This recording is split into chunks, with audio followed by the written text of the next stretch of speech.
अध्याय second, electrostatics के अध्याय सेकंड में हम नेक्स्ट टॉपिक पढ़ेंगे सतत आवेश वितरण। तो सतत आवेश वितरण को हम कैसे परिभाषित कर सकते हैं? देखिए, जब किसी चालक या कुचालक वस्तु या पिंड को आवेश दिया जाता है तो यह आवेश इतना पास पास होता है कि इसमें भेद नहीं किया जा सकता। इस प्रकार के आवेश वितरण को सतत आवेश वितरण कहते हैं। कहने का मतलब, जब किसी भी चालक वस्तु को आप आवेश देंगे तो वो आवेश इतना नजदीक नजदीक होगा कि अपन उनको अलग अलग नहीं देख पाएंगे। तो ये जो आवेश वितरण है वो क्या कहलाएगा? सतत आवेश वितरण कहलाएगा। अब सतत आवेश वितरण तीन प्रकार से होता है, अपन कहें। पहला होता है रैखिक आवेश वितरण। रैखिक आवेश वितरण का मतलब होता है कि जब किसी रेखीय वस्तु या पर कहें कि किसी रेखीय वस्तु से मतलब किसी तार या छड़ को आवेशित किया जाता है तो यह आवेश तार या छड़ पर की संपूर्ण सतह पर एक समान रूप से फैल जाता है और इसको क्या कहते हैं? रैखिक आवेश वितरण कहते हैं।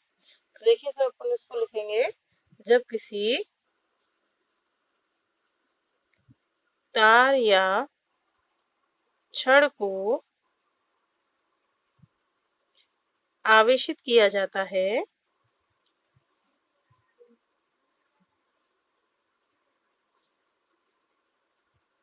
तो यह आवेश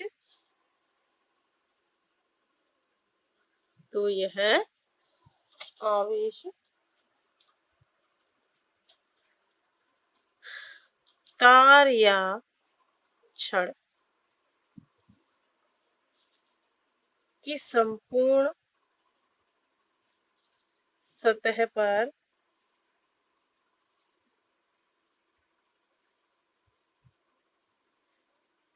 एक समान रूप से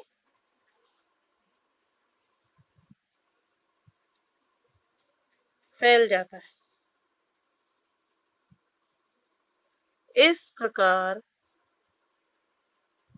के आवेश वितरण को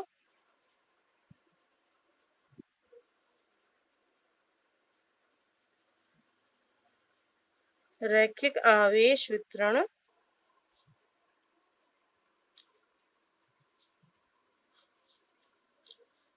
कहते हैं। ठीक है, मान लीजिए ये आपकी एक छड़ है जिसकी लंबाई L है। इसको हम आवेश देते हैं तो आवेश इस प्रकार समान रूप से इसकी सतह पर फैल जाता है। दिया गया आवेश मान लीजिए Q। ठीक है, अब हम बात करें रैखिक आवेश घनत्व की। रैखिक आवेश घनत्व,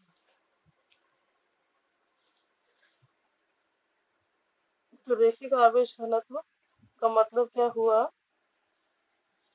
कि इकाई लंबाई के तार को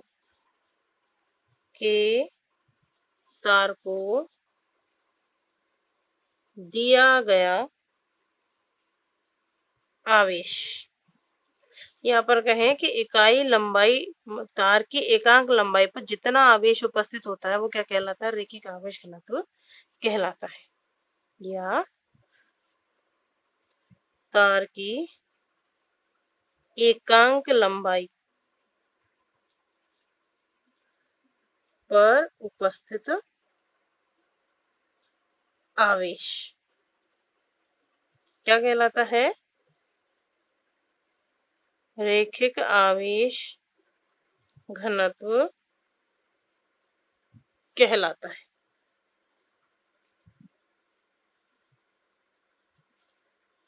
ठीक है,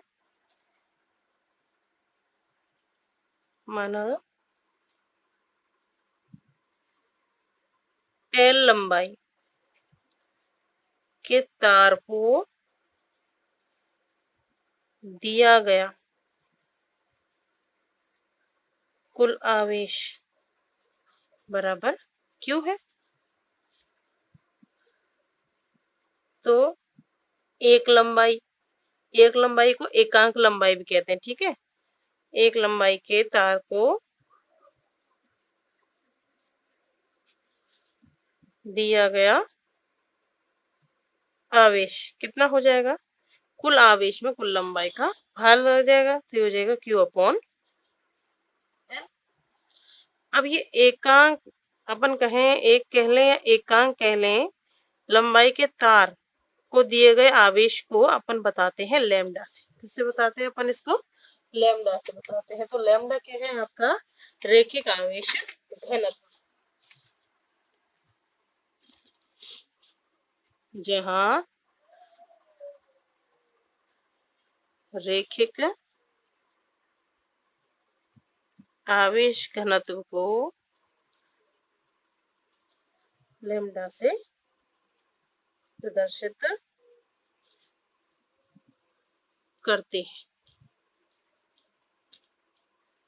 तो लैम्डा इज इक्वल टू क्या हो गया, Q अपॉन L। कहने का मतलब तार को दिया गया कुल आवेश बटे तार की कुल लंबाई। तो देखिए रैखिक आवेश घनत्व का मतलब क्या है, रैखिक आवेश घनत्व की अपन एक नेक्स्ट परिभाषा निकालते हैं, और वो परिभाषा निकल के आती है कि किसी छड़ को दिया गया, किसी छड़ को दिया गया आवेश तथा छड़ की लंबाई के अनुपात को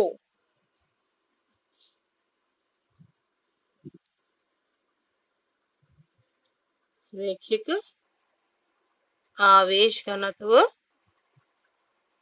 जिसको लैम्डा से बताते हैं, कहते हैं।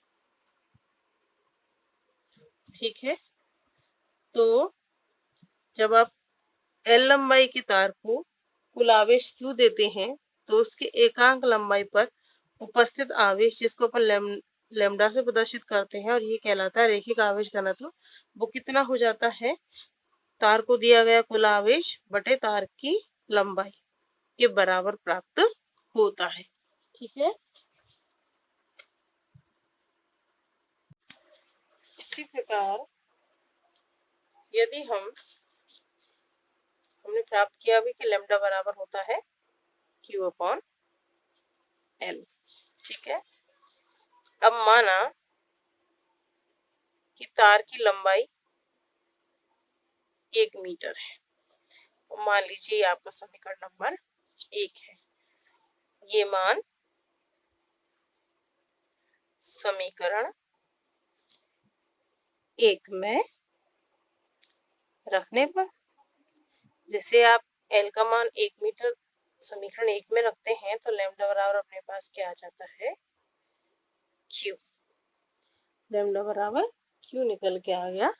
तो इस प्रकार हमारे पास रैखिक आवेश घनत्व की तीसरी परिभाषा निकल के आई। रैखिक आवेश घनत्व की तीसरी परिभाषा क्या है, देखिए, इकाई लंबाई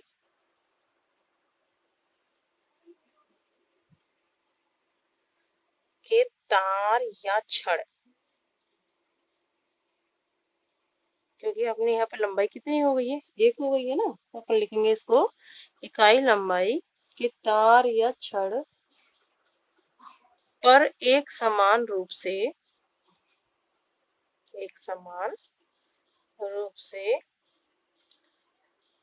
वितरित आवेश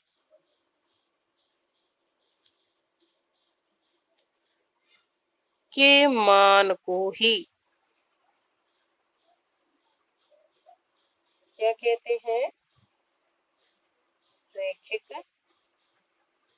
आवेश घनत्व कहते हैं। ठीक है, तो ये हमारी तीसरी परिभाषा है, थर्ड नंबर की परिभाषा है रैखिक आवेश घनत्व की। देखिए पहली परिभाषा हमने प्राप्त करी थी कि इकाई लंबाई के तार को दिया गया आवेश या तार की इकाई लंबाई पर उपस्थित आवेश रैखिक आवेश घनत्व कहलाता है। दूसरी परिभाषा हमारे निकल के आई थी कि किसी छड़ को दिया गया आवेश तथा छड़ की लंबाई के अनुपात को रैखिक आवेश घनत्व कहते हैं। तो तीसरी हमारे पास निकल के आई है, इकाई लंबाई के तार या छड़ पर एक समान रूप से वितरित आवेश के मान को ही रैखिक आवेश घनत्व कहते हैं। कुल मिलाकर रैखिक आवेश घनत्व का मतलब ये है कि एक तार के इकाई लंबाई इकाई भाग पर कितना आवेश उपस्थित है। ठीक है, मेरे हिसाब से ये टॉपिक आपके क्लियर हो गया होगा। और इकाई आवेश घनत्व को हमेशा और हमेशा लैम्डा से प्रदर्शित करेंगे हम। अब इसके बाद नेक्स्ट टॉपिक हम पढ़ेंगे रैखिक आवेश घनत्व के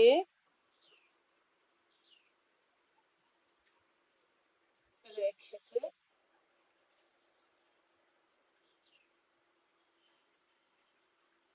आवेश घनत्व के कारण विद्युत क्षेत्र की तीव्रता का मान।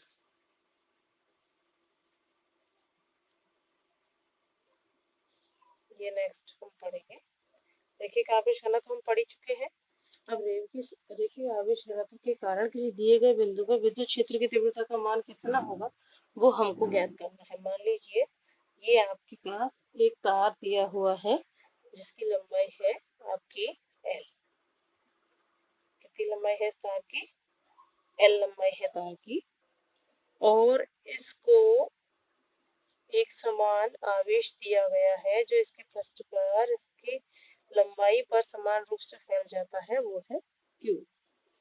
और एक बिंदु इससे R दूरी पर हमको एक बिंदु दे दिया P, जहां पर आपका एक परीक्षण आवेश Q0 स्थित है और इस P बिंदु की इस छड़ से लंबाई दूरी R है। तो इस छड़ पर उपस्थित इस आवेश Q के कारण बिंदु P पर उपस्थित परीक्षण आवेश Q पर विद्युत क्षेत्र की तीव्रता का मान क्या होगा वो हमको ज्ञात करना है। तो जो हमने चित्र बनाया है उसके बारे में हम लिख सकते हैं। नंबर एक L लंबाई का तार है। नंबर दो, इसकी सतह पर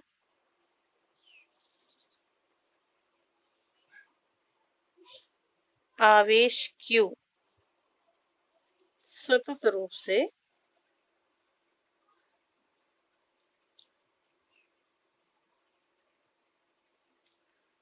वितरित है। ठीक है। नंबर तीन, इस आवेश वितरण के कारण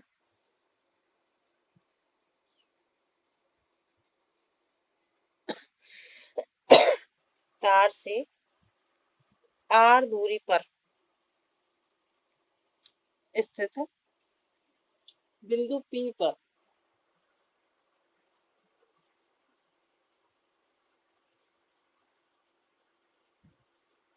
विद्युत क्षेत्र की तीव्रता का मान ज्ञात करना है। ठीक है, उसके लिए हम क्या करेंगे? इसके लिए L लंबाई के तार को छोटे छोटे अल्पांशों में विभाजित कर लेते हैं। छोटे छोटे अल्पांशों में विभाजित कर लेते हैं। ठीक है, मान लीजिए आपका तार है, इसको सबको छोटे छोटे DL लंबाई के अल्पांश हमने ले लिए, उसमें विस्तृत इसको कर लिया। कितनी है लंबाई इसकी? DL अल्पांश लिया है प्रत्येक जगह। तो इस DL अल्पांश पर कितना आवेश उपस्थित है पहले तो वो निकालेंगे। ठीक है। अतः और अल्पांश की लंबाई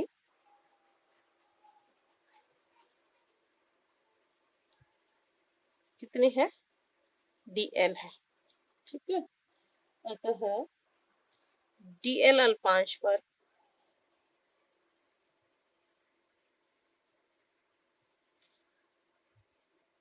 कितना आवेश उपस्थित है वो याद करेंगे सबसे पहले। dl अल्पांश पर आवेश का मान। तो रैखिक आवेश घनत्व की परिभाषा से हम जानते हैं, रैखिक आवेश घनत्व की परिभाषा से हम क्या जानते हैं, हम जानते हैं कि लैम्डा बराबर क्यू अपॉन एल होता है। तो अभी यहाँ पे लंबाई कितनी है आपकी, dl, इसलिए आवेश q का मान आपके पास कितना हो जाएगा, लैम्डा इंटू dl। अतः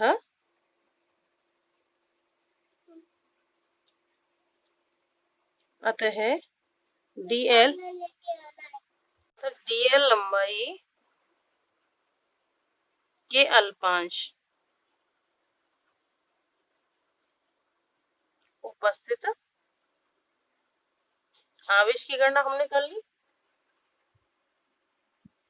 कितना है, q बराबर लैम्डा इंटू dl है। तो देखिए ये जो अल्पांश लिया है हमने, इस पर आवेश का मान कितना हो जाएगा, q इंटू dl। ठीक है, अब इस अल्पांश पर उपस्थित आवेश का मान तो q dl है और बिंदु P पर उपस्थित आवेश q नॉट है और दोनों आवेशों के मध्य की दूरी r है। तो यहाँ पर दो आवेश की स्थिति आपको याद आ रही होगी, हमने कूलाम नियम पढ़ा था। कूलाम नियम में हमने पढ़ा था कि दो आवेश दे रखे आपको और उनके मध्य की दूरी दे रखी है ना। तो यहाँ पे क्या लगेगा, कूलाम बल लगेगा। तो देखिए अतः कूलाम बल नियम से क्या हो जाएगा, कूलाम बल नियम से ये डायग्राम बना आपका कि ये जो अल्पांश था आपका dl, इस पे उपस्थित आवेश कितना है, q इंटू dl, और r दूरी है, ये बिंदु P है, यहाँ पर उपस्थित आवेश q नॉट है। तो कूलाम बल के नियम से लगने वाला बल है ना, अब dl अल्पांश के लिए बल का मान भी छोटा होगा, इसको df से लिखेंगे। तो ये कितना हो जाएगा, कूलाम नियम से हम जानते हैं क्या होता है, अब बराबर k q1 q2 upon r square, ये होता है ना। तो इससे यहाँ पे देखिए एक आवेश का मान आपको q इंटू के स्थिरांक है q इंटू dl, दूसरे आवेश का मान q नॉट और दूरी कितनी है r, तो उसका हो जाएगा वर्ग। अगर हम इसको सदिश रूप में लिखें,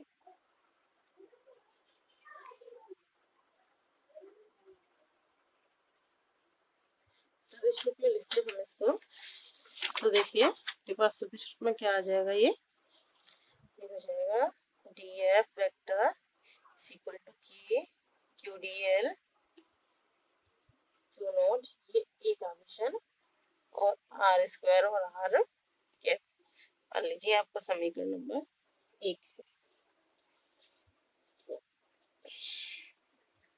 अतः छोटे से अल्पांश पर उपस्थित आवेश के कारण लगने वाले बल का मान, तो ये आगे समीकरण नंबर 1। तो मान लीजिए तो कुल लंबाई कितनी है तार की, L है, उसमें आवेश कितना वितरित है, वितरित आवेश Q है, उसके कारण लगने वाला कुल बल कितना होगा, F होगा। और कुल बल का मान कैसे प्राप्त करेंगे, अभी तो हमने केवल एक अल्पांश का मान याद किया है, या तो आप प्रत्येक अल्पांश के लिए बल का मान निकालें फिर उसको जोड़ दें, या फिर हम योग को समाकलन से प्रतिस्थापित कर दें। कहने का मतलब समीकरण 1 का समाकलन कर दें हम, तो हमको L लंबाई पर Q आवेश के कारण उपस्थित जो आवेश है उसके कारण कुल लगने वाले बल का मान प्राप्त हो जाएगा। तो वो करने के लिए होगा अतः समीकरण 1 का समाकलन करने पर, तो देखिए कुल बल F का मान प्राप्त करने के लिए हम समीकरण 1 का क्या कर देते हैं, समाकलन कर देते हैं। तो ये आ गया K Q D L Q naught R square और आर कैप। ये आया आपके पास समीकरण नंबर 2। देखिए ये बल का मान प्राप्त हो गया। बल की जरूरत क्यों पड़ रही है हमें, क्योंकि हमको विद्युत क्षेत्र का मान निकालना है। तो विद्युत क्षेत्र की तीव्रता की परिभाषा से, तीव्रता की परिभाषा से हम जानते हैं कि ई वेक्टर बराबर होता है एफ वेक्टर बटे क्यू नॉट। ये हो गया आपका समीकरण नंबर 3। तो समीकरण 1 2 से एफ का मान हम यहाँ रख सकते हैं समीकरण 3 में। तो रखिए समीकरण 2 से मान समीकरण 3 में रखने पर, तो समीकरण 3 में मान रखेंगे अपन। तो देखिए आपके पास कितना आएगा, ये आएगा ई वेक्टर बराबर एफ वेक्टर का मान ये पूरा रख देंगे जो है K Q into D L Q naught R square R cap बटे क्यू नॉट। इसको हम लिख सकते हैं ई वेक्टर बराबर K Q D L Q naught और आर स्क्वायर, ये क्यू नॉट भी यहीं पर आ जाएगा और आर कैप, तो क्यू नॉट से क्यू नॉट कट गया। तो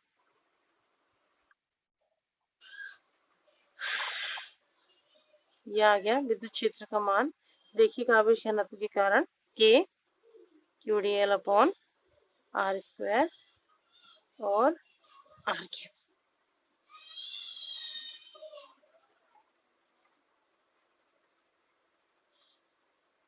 यही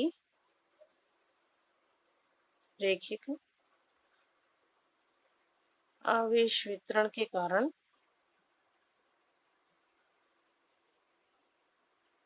बिंदु P पर लगने वाले विद्युत क्षेत्र का मान है। ठीक है, आई होप आप लोगों को समझ में आ गया होगा।